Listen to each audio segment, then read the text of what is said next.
Pemirsa, Anda kembali menyaksikan kanal siaran berita pemerintah. Menteri Desa dan Pembangunan Daerah Tertinggal Yandri Susanto mengingatkan seluruh pihak berperan dalam pembangunan desa di Indonesia. Yandri menyebut saat ini pihaknya sedang menyusun peta jalan pembangunan desa tertinggal berubah menjadi desa berkembang sebelum menuju desa maju.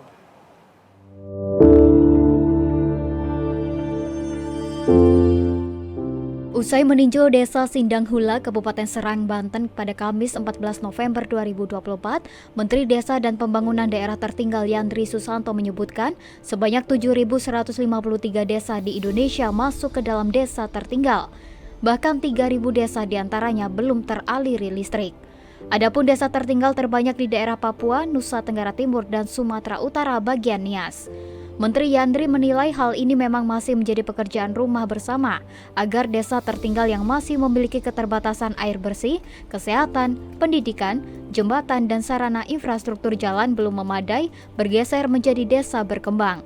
Oleh karena itu, Kemendes PDT akan terus melakukan upaya mengentaskan desa-desa tertinggal dan belum teraliri listrik dengan melakukan pemetaan ratusan desa tertinggal, termasuk yang ada di Banten.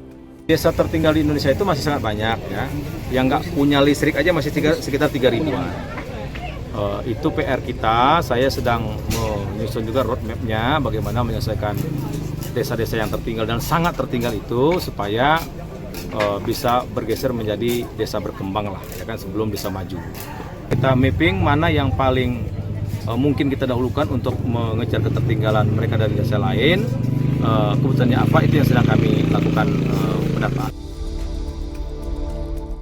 Pemirsa, guna meningkatkan produksi susu nasional, Kementerian Pertanian akan melibatkan tenaga ahli. Menteri Pertanian Andi Amran Sulaiman mengatakan, Kementan juga akan mendatangkan investor dari Vietnam, Qatar, dan Brazil untuk lebih memaksimalkan lagi potensi sapi perah dalam negeri dan mewujudkan kesejahteraan peternak.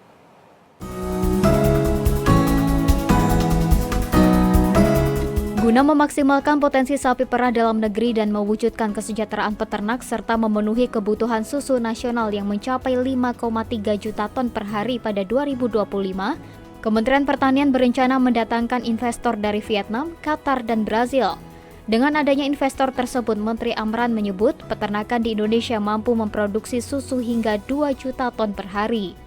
Selain itu, Kementerian Pertanian juga akan menerjunkan tenaga-tenaga ahli guna membantu para peternak sehingga produksi susu dari 1 juta ton per hari saat ini akan terus meningkat signifikan serta untuk meningkatkan produksi susu dan produktivitas sapi. Kita punya ahli, ada dari UGM, ada Profesor Ali Agus, ini ikut dulu. Banyak ahli kita melakukan edukasi, mendampingi petani kita. Jangan biarkan peternak susu jalan sendirian.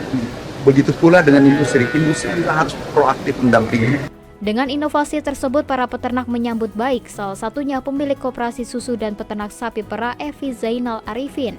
Ia optimistis ke depan usahanya akan semakin baik sehingga dia berencana akan menambah jumlah ternaknya. Ini adalah momentum yang luar biasa karena kehadiran Bapak Menteri ke Kabupaten Pasuruan adalah untuk memastikan bahwa support pemerintah kepada peternak rakyat itu benar-benar dan dinyatakan dengan beliau hadir langsung di Kabupaten Pasuruan untuk menemui kita semua.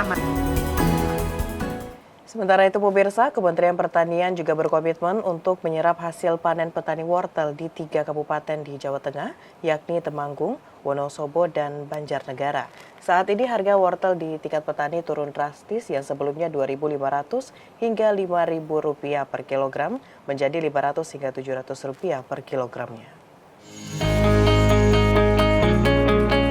Kementerian Pertanian berkomitmen untuk menyerap hasil panen petani wortel di 3 kabupaten di Jawa Tengah, yakni Temanggung, Wonosobo, dan Banjarnegara. Hal tersebut dilakukan sebagai respon dari Kementan akibat anjloknya harga wortel di tingkat petani. Dengan adanya penyerapan yang dilakukan oleh petani ini, diharapkan dapat meringankan beban dan kerugian petani wortel di pusat daerah penghasil wortel tersebut. Saat ini harga wortel di tingkat petani turun drastis yang sebelumnya Rp2.500 hingga Rp5.000 per kilogram menjadi Rp500 hingga Rp700 per kilogram. Kementan juga mengimbau petani untuk menerapkan pola tanam yang tepat untuk mengantisipasi turunnya harga jual komoditas wortel saat panen raya. Bantuan juga datang dari pihak pengusaha yang membeli wortel petani dengan harga Rp3.000 per kilogram. Petani di 3 daerah tersebut juga untung dengan adanya bantuan dari Kementan dan kesepakatan dengan para pengusaha. Bagaimana pola tanam diatur, bagaimana biaya produksi bisa diefisienkan. Kalau kita tidak bisa mengefisienkan itu kan produk biaya tinggi sehingga nanti menjualnya juga akan berat. Kemudian bagaimana ada perbaikan dari sisi penanganan pasca panen. Karena kita lihat wortel yang ada di Banjarnegara dan sekitarnya ini memang sepertinya perlu ditingkatkan kembali dari aspek penanganan pasca panennya. Sejumlah kecelakaan yang melibatkan kendaraan bermuatan dan dimensi besar atau overdimension overload menyita perhatian masyarakat. Kementerian Perhubungan menyebut tengah mengevaluasi dan menyiapkan strategi penerbitan agar kejadian serupa tak lagi terulang dan kembali memakan korban jiwa.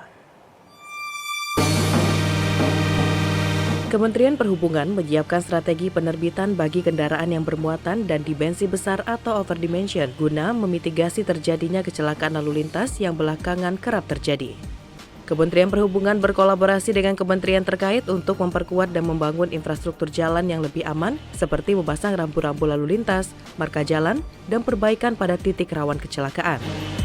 Wakil Menteri Perhubungan Suntana menyebutkan pihaknya berkomitmen untuk menindaklanjuti penanganan kendaraan odol, termasuk dengan mendengarkan aspirasi masyarakat melalui Dewan Perwakilan Rakyat hingga melakukan sosialisasi program pendidikan dan kampanye keselamatan bagi masyarakat mengenai pentingnya keselamatan dalam berkendara kepada masyarakat.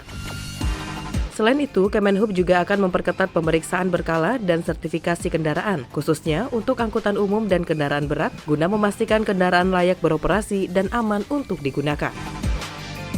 Nah, Kementerian Perhubungan di bawah koordinasi Menko Infrastruktur sudah sedang mencari cara bagaimana menertibkan itu. Pertimbangannya adalah faktor keselamatan dan keamanan. Kita akan segera mulai untuk segera dibuat dan dilalui dengan sosialisasi.